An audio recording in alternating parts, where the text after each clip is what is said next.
Bueno amigos, bienvenidos a Under the Hammer, retomando actividades luego de un largo receso. La pandemia y otras ocupaciones nos han tenido alejados de ustedes, pero bueno, hemos vuelto con una nueva temporada y esta temporada va a estar muy brutal. Les cuento que vamos a escudriñar, vamos a hablar muchísimo del rock nacional y del metal nacional, por supuesto, ¿no?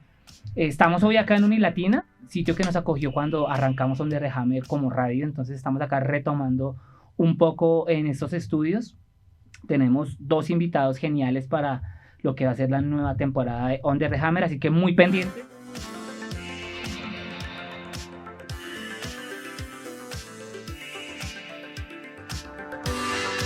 Bueno amigos de Under the Hammer, como les veníamos diciendo, vamos a escudriñar un poco y hablar un poco de la historia del rock nacional y del metal nacional.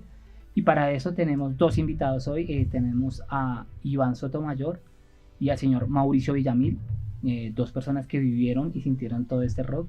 Iván dentro de la música fue el teclista, pianista y arreglista también de bandas como Alerta Roja, de Hangar 27, y también estuvo en X3, entre otras bandas en las que él estuvo conformado.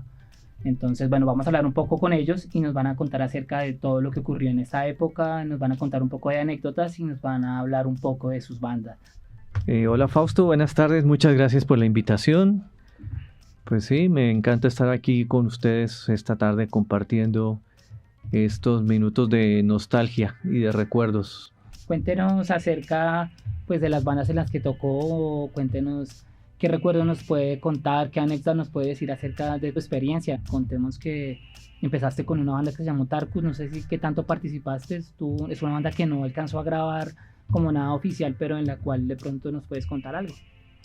Bueno, mi carrera musical en el rock empezó a los 18 años, año 83. No hagan las cuentas, por favor. Y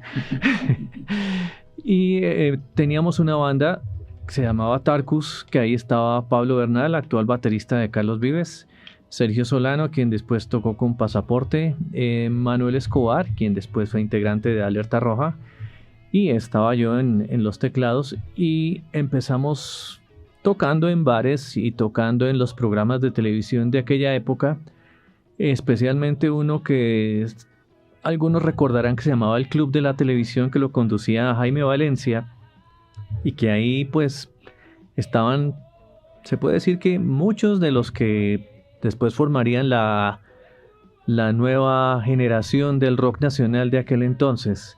Estaban bandas como Spitfire, del cual saldría después Pasaporte, y otros seguirían para Compañía Ilimitada. Estaba Tarkus, que era pues la banda nuestra. Estaba Cocoa, que también participó en ese programa hasta donde puedo recordar. Y estaba Los Buitres, que pues en realidad ahora se llaman Eterna Sociedad, que pues ellos eran más como dentro de la onda del rock and roll y Beatles y ese cuento. Ok, sí, participé, sí, porque hablábamos dentro de la historia. Sí. Acá en Colombia hubo muchas bandas con ese estilo garage, ¿no? El estilo Speakers, Flippers. Sí. Entonces, esas primeras bandas, pues hicimos nuestros primeros pinitos ahí. Luego ya cada uno empezó a escribir sus propias canciones. Y bueno, o sea, Tarkus se disolvió en el año 85 porque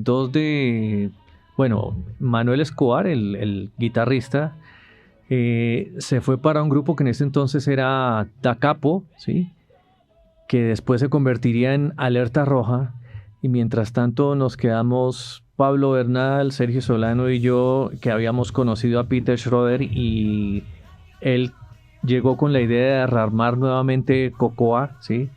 O sea, estamos hablando de unos 2 o 3 años después de que el Cocoa oficial se había disuelto, y alcanzaron a hacer una presentación. Ahora, en ese entonces yo no era solamente el teclista, también tocaba el bajo en algunas canciones, y en Cocoa yo alcancé a hacer 2 o 3 ensayos con ellos antes de que me sacaran por incumplido. Y pues ahí empezó como esa relación con todo ese círculo de músicos que pues realmente era muy chiquito y casi todos nos conocíamos. Y en ese momento Manuel me llamó para integrar a Da Capo también. Entonces eso ya estamos hablando de año 87, 88, ¿sí? Y entonces quedaron, digamos, 2 de los antiguos integrantes en Cocoa, luego 2 de los, y los otros 2 quedamos en Da Capo.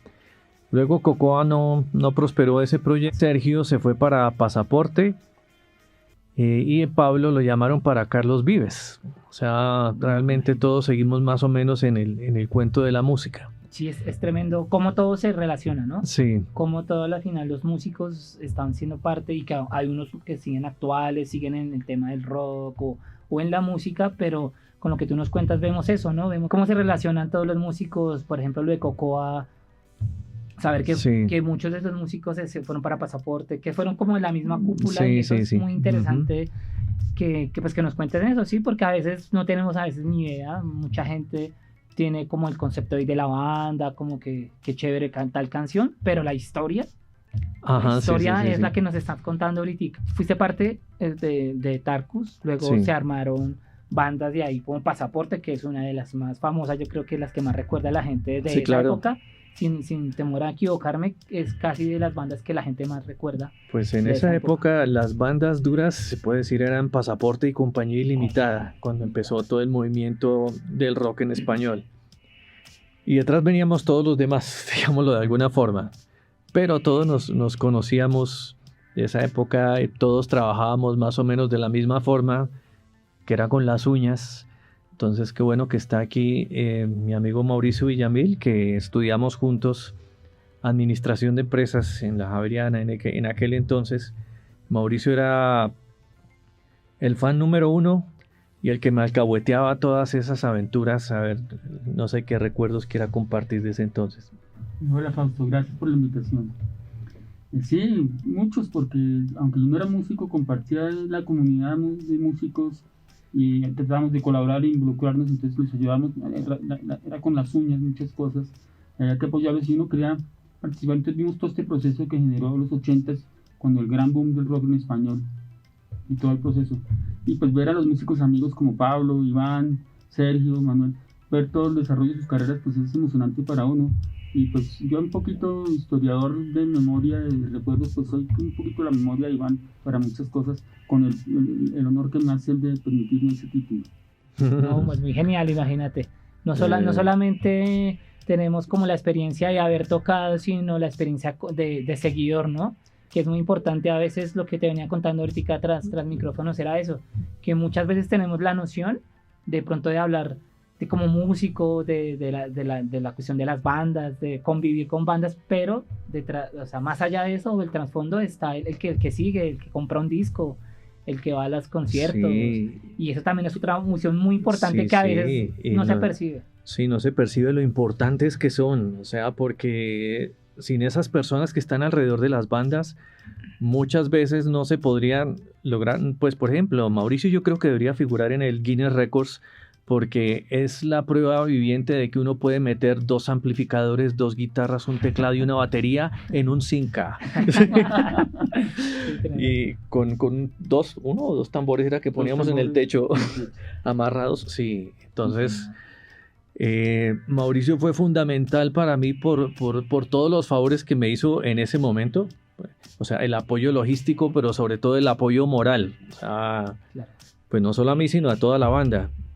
Y igual el círculo de amigos que teníamos alrededor, y que pues gracias a eso es que las bandas existen al fin de cuentas. Sí, total, sí. Y supongo que al igual que ahora, no sé cómo lo veas, que siempre ha habido esa dificultad, ¿no? O sea, hacer música, no sé si solo es en Colombia, pero bueno, la historia nos ha dado a entender de que es a nivel mundial, es, ¿no? Igual en todas partes, sí, es igual en todas partes. Lo de Clash o Rolling Stone, o todos tienen su historia. Si tú ves las historias de los Beatles, o sea, las personas que estaban alrededor de ellos fueron fundamentales de alguna manera en la evolución de la banda. Por ejemplo, el corte Beatle fue idea de la novia de Stuart Sutcliffe. ¿Cómo es que se llamaba ella?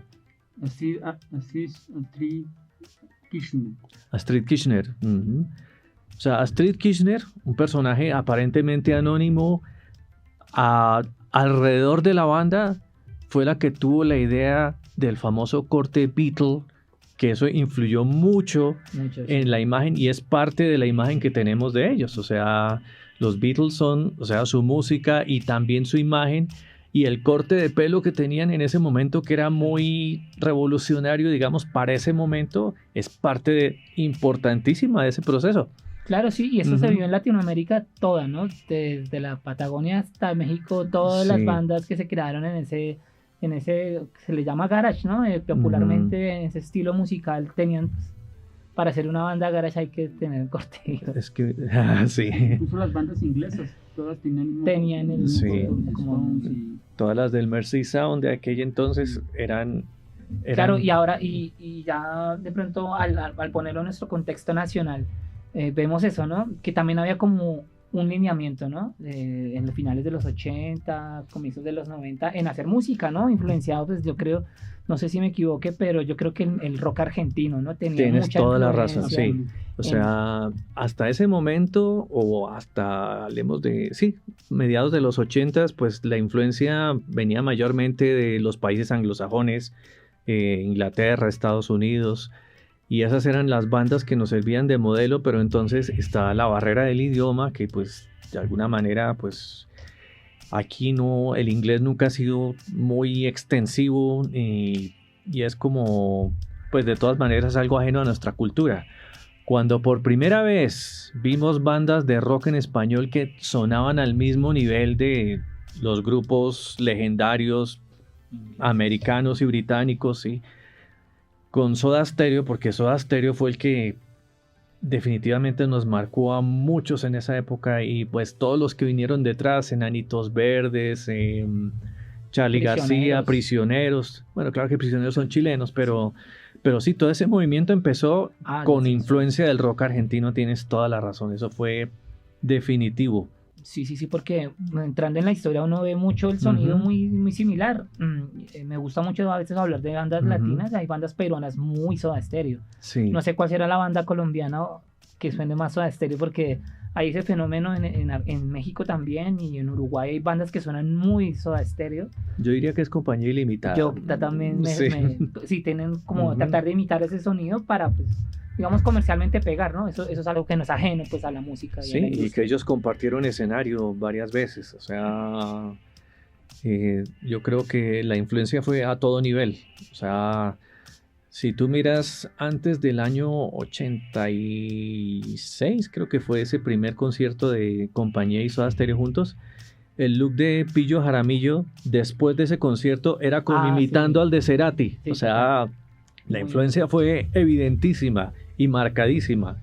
Y también en la música, ¿no? O sea, sí, mire, frente a eso hay algo que también pienso y que no sé si compartas. De pronto en el entorno nacional, lo que pegó, lo que siempre son las baladas, ¿no? Si hablamos de Compañía Ilimitada, baladas, o sea, ellos tienen un montón de cosas. Y es algo a lo que de pronto me parece muy, muy genial en el caso de tu otra banda, que también nos gustaría que nos compartieran mucho, que es de Hangar 27, una tremenda banda. Sí. Que el tema principal es Sombras y no es una balada, es realmente un tema muy, pues, a mi concepto, que tiene muchísimos arreglos, tiene un solo de guitarra espectacular, un manejo de sintetizadores súper de la época, que de pronto me gustaría que me contaras qué sintetizador grabaste ahí, ya que me gusta mucho el tema de los sintetizadores. Bueno, ok, a mí también me gusta mucho ese tema. Y bueno, Sombras nació como, o sea, el arreglo inicial de Sombras nació de un jingle que no nos aprobaron. En aquel entonces yo estaba haciendo jingles con otro amigo y ese, no me acuerdo para qué fue, pero o sea, no lo aprobaron y yo dije, no, pero la idea del arreglo está muy buena para desperdiciarla. Entonces, a partir de la introducción de Sombras, empecé a desarrollar la canción que, pues como tú bien dijiste, gira alrededor de los teclados, ¿sí? Y en ese entonces el teclado que mandaba la parada era el Roland D50, no sé si lo conociste, o sea, ese es uno de esos teclados que los expertos, los que vivimos esa época y los que de pronto son nostálgicos de esa época conocen muy bien. Era un teclado que traía muchas cosas innovadoras en ese momento y en parte era ese sonido como envolvente que recordaba los teclados análogos de estilo Emerson, Lake and Palmer y Rick Wakeman de Sí, como muy- de los 70s. Entonces yo soy un poco nostálgico de esa época, por eso le metí. De hecho, yo edité los sonidos de Sombras hasta el punto de hacerlos lo más parecidos a eso que era como el sonido de mis ídolos, que eran Rick Wakeman, Más Hammond Keith y todo Emerson, sí. No, Hammond Ah, casi no, no pues, hay. El órgano Hammond sí, otra cosa. es muy icónico y legendario de esa época, pues con teclistas como John Lord de Purple, que pues Total. también otro de Tony mis ídolos, sí. ¿De quién? Tony Kaye de Yes. Tony Kaye de Yes. Entonces, sí, en ese entonces tenía mucha influencia de rock progresivo y Sombras muestra eso. Pero entonces, bueno, pero yo sabía que la canción por algún lado debía tener el gancho comercial, digámoslo así, o un tema con el que la gente se pudiera identificar fácilmente. Y por eso el tema de Sombras es realmente introspectivo y es algo con el que mucha gente se puede identificar fácilmente. Que yo lo había visto en muchas amigas que suele pasar mucho, ¿no? La niña bonita que se mete con el tipo que es un imbécil y que la trata como... Sí, sí, sí, sí. Y nosotros estamos enamorados de esa niña bonita que nunca nos va a parar bolas porque somos buenos y a ellos les gustan los chicos malos y etcétera, etcétera. Pero entonces el tema es como, pues como él dice la letra, es como de superación, de por una vez espero ya no cometer el mismo error que me ha causado tanto daño. O sea, el primer verso de la canción es como una declaración de empoderamiento y también un consejo como que, o sea, no te dejes, tú vales, no tienes por qué dejarte Ya, superar sí, por las yo al circunstancias. escucharlo, cuando Sí. de pronto a veces uno escucha mucho la música, digamos, es un tema que se escuchó en la radio en esa Ujú. época, pero ya digamos, ya uno que crece ya de pronto le para más bolas a las letras. Sí, Yo lo asimilo mucho con el tema de la superación de la depresión sí, y tiene como, exactamente. Ujú. lo asimilo mucho con eso y me parece también muy, aparte de la musicalidad que tiene la letra, es eso, o sea, esa parte, ese contexto en sus líricas que la hace pues también un Sí, buen sí. tema que Ujú. a la fecha sigue siendo muy común y Sí. sin decirnos puede ser hasta más ahora, hay más depresión, más, Sí, o más sea, tormentos, ya la gente, pues, generación de describiéndolo en cristal. pocas palabras, Sombras es la descripción de una tusa. Que Bien. en medio de una tusa uno solo ve sombras a su alrededor, sombras que vuelven del pasado, porque el pasado suele atormentarnos a todos. Y la idea es que tenemos que superar eso. Y ahí es donde viene el segundo verso de la canción, que es como ya el desarrollo, que el sueño ha terminado, poco a poco voy dejando atrás las heridas del pasado. Sí. Yo creo que con ese solo y con esos teclados se supera ya cualquier cosa ya después de escuchar la canción y meterse uno en el tema porque realmente es muy bueno, Ujú. realmente me capta mucho el tema de 80s, como muy Ujú. película, como muy Ajá. soundtrack, tiene eso, la magia que dan los teclados, Puede ser. eso ayuda mucho como que a que sea tan bueno. Ujú. Entonces veníamos en ese contexto hablando de que sí, es un tema que a diferencia de los otros no son tan las baladas como por Ujú. ejemplo lo que hablábamos de Compañía Limitada o lo que hablamos de Cronos, que Cronos también le pegó fue la balada, o Sí. a Kraken, que le Ujú. pegó también fue pues la balada que es la más conocida, Sí. El lenguaje de mi piel, de Ujú. Cronos es esta, ¿cómo se llama? Vestido de cristal. Vestido de cristal, Sí. sí, todas esas Ujú. cosas que uno dice, hey, son las baladas las que siempre han pegado, pero los Que yo no sé si clasificaría Vestido de Cristal como una balada. bueno, sí, porque es una letra demasiado surrealista, ¿no? O sea, parece más bien como, bueno, como esa mujer ideal, inalcanzable, su vestido de cristal, está como idealizando. Desafortunadamente Elkin no está con nosotros más para que nos cuente qué tenía en su cabeza en el momento que escribió la canción. Cuando estábamos grabando el disco de Hangar 27, Víctor García, que fue el que produjo el disco y él fue el que produjo todos los discos de Kraken también, nos decía que Elkin era un personaje bastante singular. O sea, tenía sus ideas locas y no sé si alguna vez hablaste con él. No tuve la oportunidad. Sí llegué a echarle la mano un par de veces, pero jamás tuve la oportunidad. Pero los que lo conocieron, sí también me contaban algo de como de su carácter. Sí, él era bastante, o sea, ¿cómo decirlo? O sea, las conversaciones de él siempre como que trascendían la trivialidad. Ya. Era demasiado, ¿cómo decirlo? O sea, parecía que viviera en otro planeta, o sea, como que en una dimensión más avanzada de la nuestra. Entonces, pues la reacción normal de la gente era como que, hola Elkin, ¿cómo estás? ¿Y cómo te fue ayer? Y él empezaba a hablar a su manera típica de hablar. Y la gente como que, chévere, gracias. Y Sí, como sí, que, sí. Tema de Elkin, como lo que estamos hablando de su personalidad, de su objetividad en lo que él quería y que lo plasmó en los discos, ¿no? Que lo hizo ser el referente. Elkin es Kraken, Sí, así de total. simple. Sí, y referente en Colombia en heavy metal es Kraken. Ujú. Y creo que no hay otra banda, porque de pronto Cronos se fue más por el hard rock en sus segundos álbumes, porque era heavy, hablando de heavy metal. Ujú. Cronos se fue por Carbur en su época en Medellín, también tuvieron su participación, pues, un poco más heavy metal, pero también con la onda muy hard rock. Entonces a la final un álbum entero de heavy metal nos lo dio Elkin y fue su gran Kraken. Que también hizo sinfónico, ¿no? Exacto, que ya Futuro ya empleó, creo que es la primera banda en Colombia en hacer eso de una Ujú. sinfónica con rock. Entonces son cosas que... Sí, pues Kraken era el proyecto de vida de Elkin, eso quedó clarísimo. O sea, lástima que nos dejó tan pronto porque habría sido interesante ver qué más hubiera alcanzado a hacer él.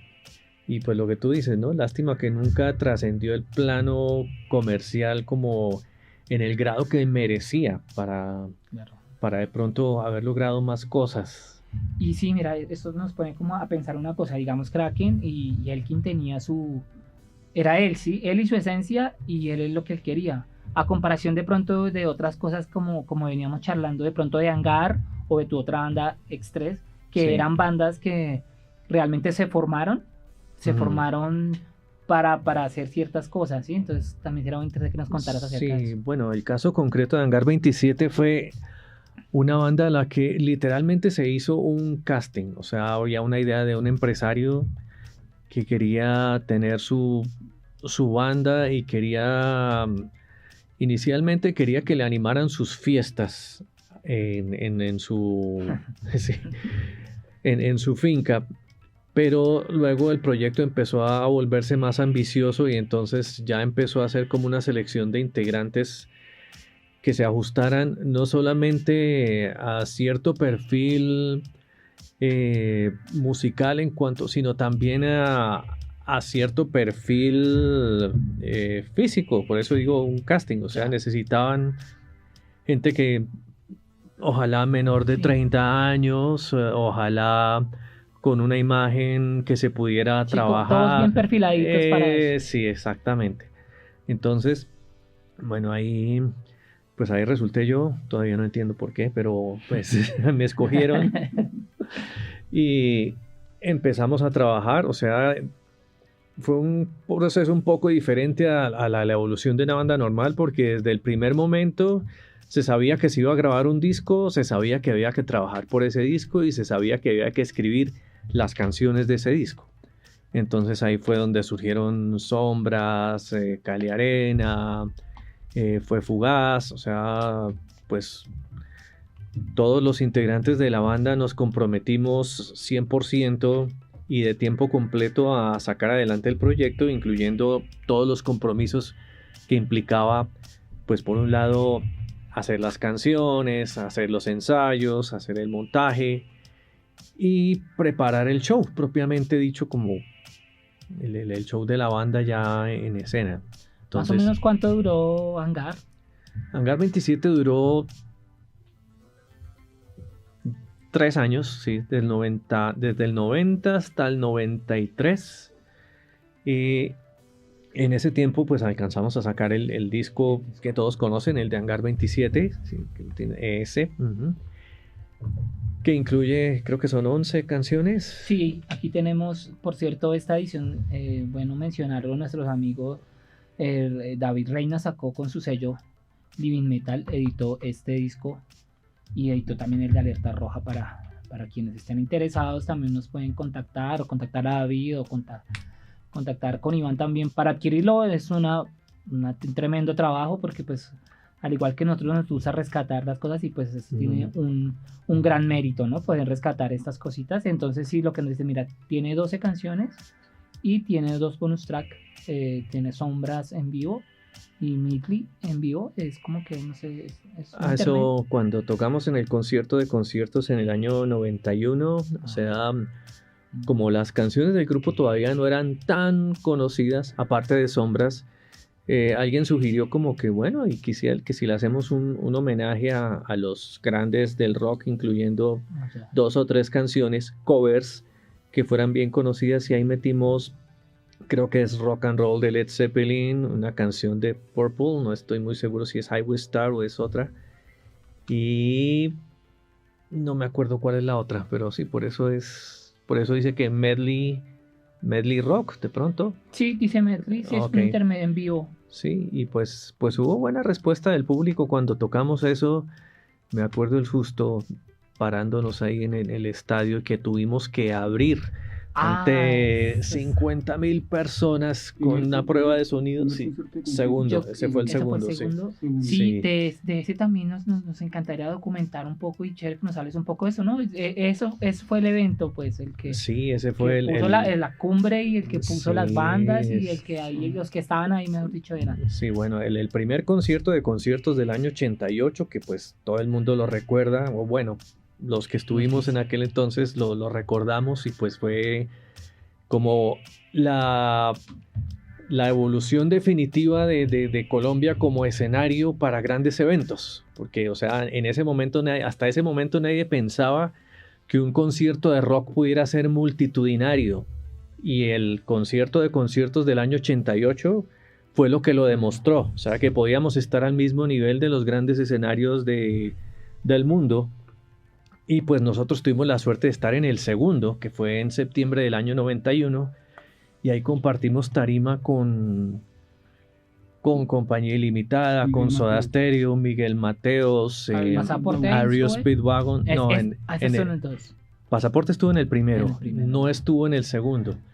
Pero yo tengo un recuerdo del segundo concierto, cuando nos bajamos del escenario. Compañía Ilimitada venía después de nosotros. Me acuerdo que pues yo me bajé, o sea, cuando uno toca en un escenario tan grande, uno no, o sea, como que no está muy seguro si lo que sucedió fue real, sí, no o fue un sueño o algo así. Y me acuerdo que cuando bajé del escenario estaba Juancho ahí abajo, y llegó y me abrazó en ese momento, y ahí fue como que caí en cuenta, esto es de verdad, esto fue real, esto pasó. Y que pues en un escenario tan grande tener 50,000 personas ahí enfrente, que uno de pronto no alcanza a asimilar que uno, lo quiera o no, está haciendo historia, para bien o para mal. Si la presentación salió bien, todos lo van a recordar. Si sale mal, todos lo van a recordar. Sí. Entonces, sí, ese fue un momento definitivo en la historia del grupo, y en mi experiencia como músico, que pues... Claro. Claro, si creo que llegar a ese margen, eso debe ser una cumbre muy tenaz en la carrera de cualquiera, llegar a tocar para tantas personas, y en una época donde se consumía rock nacional. Sí. Era una época donde realmente sí se prensaban los discos, porque no es como ahora que se prensan así como más fácil. Sí. Antes era más complicado que un sello disquero se fijara en una banda de rock, que siempre se ha visto el rock como lo que no es, y entonces, claro, me imagino la experiencia que también vivían las personas. Cuéntenos, don Mauricio, usted como espectador, ¿qué vivió ahí?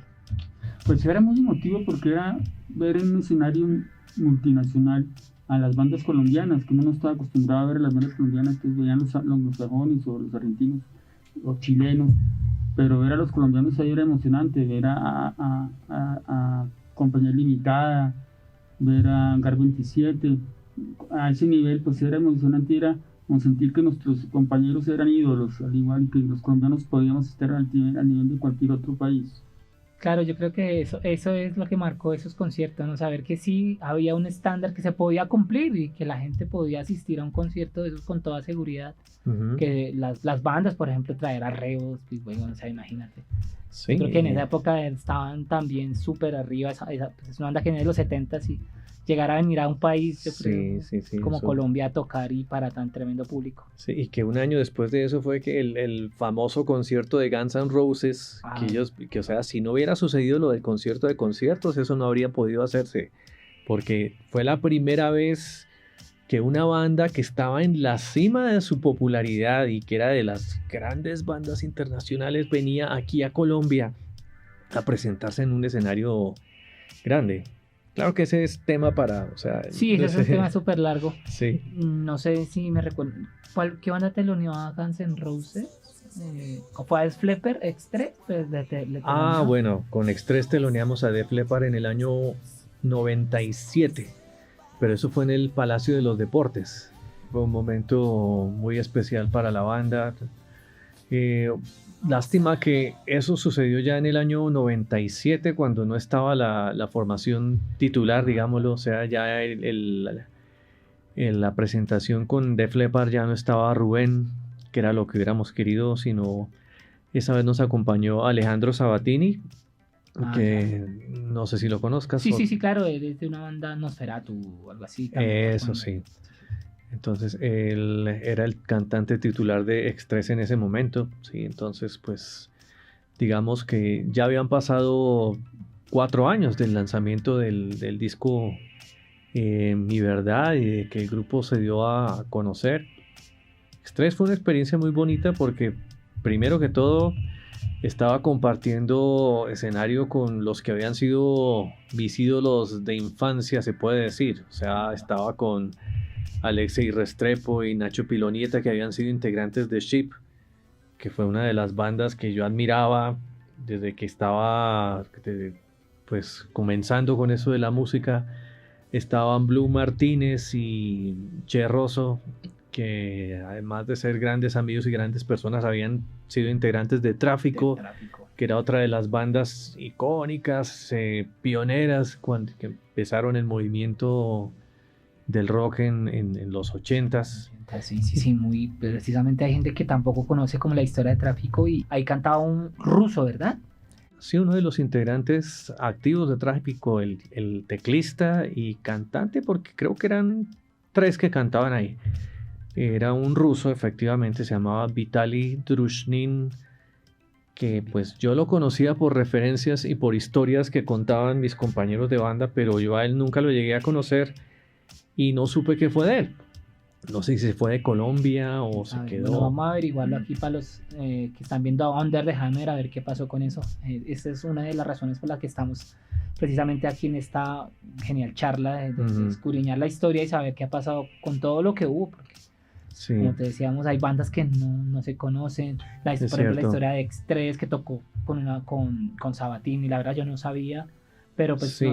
Aunque bueno, Alejandro Sabatini fue más como un artista invitado en su momento, porque el cantante de Express era Rubén Morales, y Rubén le aportó mucho musicalmente al grupo, y pues la canción Mi Verdad es de él. O sea, el momento en que él nos la mostró, nosotros supimos, esto va a ser un éxito, y entonces de una dijimos, listo, la vamos a incluir en el repertorio del grupo. Empezamos a cada uno a aportar sus arreglos, y la canción Mi Verdad es una declaración de amor. Por eso es una canción de esas que son atemporales, podríamos decir, que a cualquiera en cualquier momento se puede sentir identificado con la canción, y que tanto musicalmente como por la letra, a la gente le gusta mucho aún hoy en día. O sea, eso lo he podido ver. Sí, es una balada, ¿no? Sí, esa sí es una balada en toda regla, sí. Que realmente sí suena muy fresca a hoy en día, sabiendo que ya lleva 30 años de haberse creado. Sí, pues casi 30 años. Pues nosotros grabamos esa canción por primera vez en el estudio de Toño Castillo en el año 93. Y cuando ya fuimos a hacer la producción grande en el estudio Audiovisión con Chucho Merchán de productor, pues Mi Verdad la habíamos grabado en vivo, casi que a 2 tomas, al estilo antiguo. Y cuando Chucho la oyó dijo, no, esta canción no hay que hacerle nada, así como está perfecta. Porque suena, ¿cómo decirlo? Real. O sea, suena Sí. como se grababan antiguamente En las bloque. cosas, con la banda en bloque, con el cantante metido en el cuento. Eh, sí, es una canción que quedó Total, para sí. quedarse, sí. Sí, es para quedarse porque Sí. imagínate, nomás por lo que nos cuenta, nada más ni nada menos que Chucho Merchán ahí en ese barco, pues, de Sí, Express. sí. Entonces es algo también que es muy, pues, particular, imagínate. Tremendo combo nomás Alex Restrepo, porque imagínate, uno de los grandes guitarristas que nos dio, lastimosamente tampoco Sí, está sí. con nosotros, pero Sí, lastimosamente. estuvo, mejor dicho, en Sheep, estuvo Malanga. en Malanga, o sea, total, mejor dicho, Sí. media historia de rock totalmente se nos llevó él. Y bueno, también para recordar y hacerle un homenaje a estos personajes que aportaron tanto, ¿no? Porque fue mucho lo que aportaron. Sí, es verdad. Entonces, imagínate, nomás con lo que veníamos hablando con lo de X3, también venía gente de Tráfico, Hangar Sheep. y Ship. Pues imagínate, Sí. nomás ahí estábamos. Y bueno, y Rubén Morales, que venía de una banda santanderiana que se llama Rasguño. Creo que ellos grabaron algo, pero la verdad yo no lo llegué a conocer. O sea, la primera referencia que tuve de Rasguño fue por Rubén Morales, que llegó a la banda y pues decían, es el cantante de Rasguño. Y pues cuando él entró a la banda, ya la banda se llamaba X3, por ex integrantes de Ship, Tráfico y Hangar 27. Y lo justo hubiera sido que como Rubén venía de Rasguño, era integrante de una cuarta banda, pero ya no había caso cambiarle el nombre X3 a X4. X4, Sí, no, ya. quedaba como raro. Era una banda armada también, ¿no? Por así decirlo, una banda... ¿X3? X3, sí. O se armó No. con amigos. Pues se armó con amigos, sí. Caso contrario a lo que fue Hangar, ¿cierto? Sí, este sí fue un caso muy diferente. Ah, ok, o sea, listo. Es como lo mismo con Alerta, ¿cierto? Es una banda, Alerta Roja, una sí, banda Alerta Roja totalmente... era una banda de amigos. O sea, como te conté al principio, pues los ex integrantes de Tarkus participamos en distintas bandas después. Y Manuel se unió con el bajista Iván Correa y con el baterista Filippo Agostino para formar la banda Da Capo, que ellos inicialmente tocaban con un teclista famoso, se llama Orlando Sandoval, no sé si lo conoces. No lo tengo referenciado. En el campo del jazz, es ok. que él era más jazzista. Y de pronto por eso mismo decidieron llamarme a mí. O sea, como que necesitamos un teclista, como que... Y entonces hubo dos cambios en la banda. Salió Filippo, entró Pablo Bernal, se fue Orlando Sandoval y entré yo como teclista de la banda, pero igual seguía siendo una banda de amigos porque nos conocíamos desde hacía tiempo. Entonces era un proyecto que digamos no estaba patrocinado por nadie y pues solo era como la idea de escribamos nuestras propias canciones y vamos a ver hasta dónde llegamos. Y cuando ya tuvimos suficientes canciones fue cuando vino la idea, bueno, grabemos un disco, pero todo fue iniciativa propia. Entonces pues esas primeras canciones que grabamos incluyen temas como Ciudad, Hoy Más Que Nunca, Alerta Roja, que fue la canción que finalmente le dio el nombre al grupo cuando ya estábamos grabando el disco, porque pues el tema de mantener el nombre Da Capo como que no nos pegó mucho porque ya había una banda que se llamaba así, creo que en México. Da Capo, sí. Sí. Y aparte de eso, la gente normal, los que no son músicos, no tienen concepto de no asimilaban eso. Me acuerdo mucho de una presentación en Manizales, creo, con otras bandas. Estábamos a la hora del almuerzo y entonces uno de los meseros estaba preguntando que quiénes éramos, ¿no? Y entonces, bueno, la banda tal, porque habíamos varias bandas. ¿Y la banda de ustedes cómo se llama? Nosotros dimos Da Capo. Y nos dicen Macaco, no sé qué. Y entonces... ya hay que cambiar el nombre. Y como éramos varias bandas, o sea, te imaginarás el bullying a partir de ese momento. O sea, ya los de Macaco tal cosa, Macaco para acá, Macaco para allá. Y pues nosotros cuando ya entramos a grabar el disco dijimos, no más Macaco, no más Da Capo, sí. Entonces vamos a buscar otro nombre. El proceso realmente nos demoramos bastante hasta que nos decidimos por Alerta Roja, que era una de las canciones que en ese momento era una canción que tenía desde hace mucho tiempo atrás, desde la época de Tarkus, que es alrededor del tema de la Guerra Fría, ¿no? Cuando estábamos con la amenaza nuclear y eso, y que es un tema que ha vuelto a cobrar vigencia otra vez porque estamos en las mismas que hace 30 años por la estupidez de los líderes mundiales. Esperemos que nunca lleguemos a eso, pero igual es una canción que es como una advertencia de lo que puede suceder. Sí. Ujú. Y mira exacto, mira, y lástima el tiempo sea tan corto y no podamos abarcar a veces el tema y el contexto, ¿no? De lo que se quiere decir en cada letra, en cada cosa que Ujú. también tiene realmente una historia, ¿no?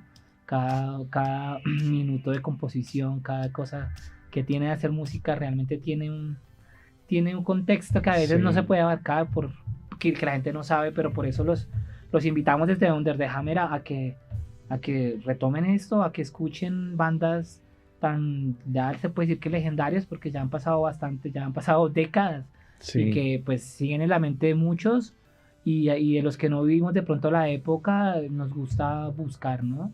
Nos Ujú. gusta escudriñar todo eso y decir, hey, se hizo muy buena música Sí, y se hizo grandes cosas, porque a la final nos puedes decir que de todo lo que hiciste, tuviste una época con nada más ni nada menos que con Shakira, ¿verdad? sí, correcto. Entonces imagínate llegar y pasar por eso, llegar a Shakira, la Shakira de los 90 en la que, bueno, no era tan conocida, en la que jamás yo creo que se iba a pensar que iba a llegar a hacer ese referente en lo que sea, pero ya haciendo pop, en lo que sea, en lo que haya cambiado o haya mutado su esencia, pero Ujú. inicialmente era muy rockera, ¿verdad? Sí, bueno, cuando todavía estábamos funcionando con Express, o sea, era muy común en ese entonces, no sé si ahora, que todos los músicos éramos, por decirlo de alguna manera, muy piratas, o sea, trabajábamos en varios proyectos simultáneamente. O sea, sin dejar de lado Express, otro amigo que trabajó conmigo en Hangar 27 me llamó que había conocido a Kenneth Sifken, que era en ese momento el manager de Shakira, y estaba tratando de armar la primera banda, porque ella hasta ese momento solo había salido con pistas en televisión. Si alguien tiene memoria de los reinados de Cartagena, año 91, 92, Shakira salió cantando con pista y con un vestido que no le favoreció mucho. Y la verdad, o sea, ella quería huir de esa imagen, entonces parte de esa idea era como tener una banda. Entonces fuimos la primera banda que ella tuvo. eh, en ese entonces ella tenía creo que 15 o 16 años, estaba muy Bastante jovencita, sí. jovencita. Pero desde el principio, desde la primera vez que hablé con ella, vi que era una persona muy madura, muy inteligente, muy talentosa y que se tomaba a sí misma muy en serio, que eso es algo raro de encontrar en alguien de esa edad, o aún en artistas mayores que ella, pero que ven la música como algo no muy. Sí, sí, más Sí, pasajero, sí, superfluo. exactamente, sí, no, sobre todo en esa época existía la tendencia a no tomar muy en serio una carrera musical, pero ella sí se lo tomaba muy en serio desde sus 14 años, que creo que fue la edad en que grabó su primer disco. Y esos primeros dos discos de ella, tú lo ves, era una colcha de retazos donde había baladas, había canciones latinas, había pop, había rock, y ella quería como que no, ya quiero definir una identidad y quiero que sea una identidad más rockera, que eso iba incluso en contravía con los deseos de su casa disquera Sony Music, porque en esa época estaba muy de moda el tropipop, no sé si se acuerdan Sí, de sí, eso, sí, sí, sí. sí, sí, sí. Y entonces ella quería, y fue un acierto hacerlo así, porque lo del tropipop finalmente fue una moda pasajera. Sí, salió rapidito. Exactamente, mientras que ella como artista en el rock y el pop finalmente logró consolidar una identidad que ya pues al día de hoy es uno de los grandes íconos mundiales, y pues yo tengo el orgullo de haber participado de ese proceso, de haber tocado con ella en sus inicios. Y estamos hablando de Pies Descalzos, ¿verdad? Así como de esa Sí, época, ¿no? exactamente. Antes, porque ahí De fue hecho, donde ya arrancó su carrera y sí, toda la Pies cosa. Descalzos marcó la diferencia con los otros Con los dos. otros dos discos, sí. Ujú. El Magia y el otro. Sí, Peligro. total. Ujú. No, pues sí, mira, en lo que lleva la música, ¿no? Es una Sí, carrera muy, muy grande, mejor dicho. nos quedamos yo creo que cortos con esta entrevista, con esta charla, como lo quieran llamar. Y pues nada, desde Under the Hammer pues muy muy contentos, no sé con qué frase te gustaría despedir este programa, este podcast, qué, qué consejo daría a la gente que está empezando o qué nos quieres transmitir en este momento.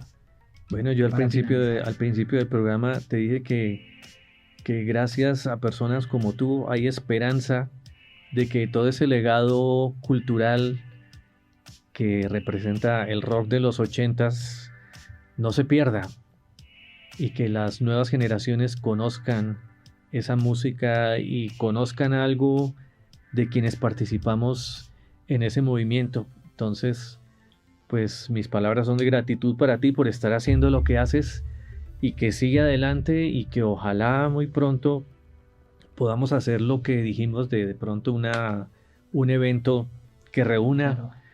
a todos estos dinosaurios, o sea que...